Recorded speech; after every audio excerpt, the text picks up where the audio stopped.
Hey, Jeff. Hey. I think we're on number 5 of our series of Lake Murray information. Sounds good. And I'm just going to pan around here. We are having a beautiful day on Lake Murray. It's about 70 degrees. Oh. We're filming at Liberty on the Lake, which they're undergoing some construction right now, renovations for the winter.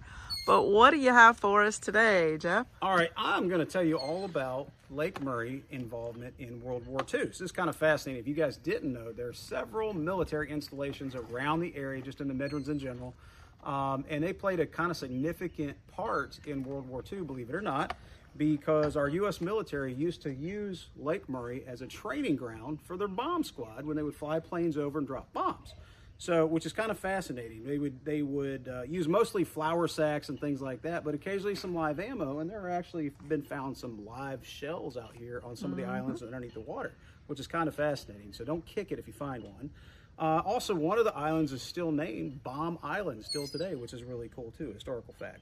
And there was even a B-25 bomber that crashed into Lake Murray during a training exercise once upon a time. And in 2005, they were successfully able to put big old balloons underneath the carriage and the wings and raise it, bring that up, and that is now in a museum in Alabama on display, which is really cool.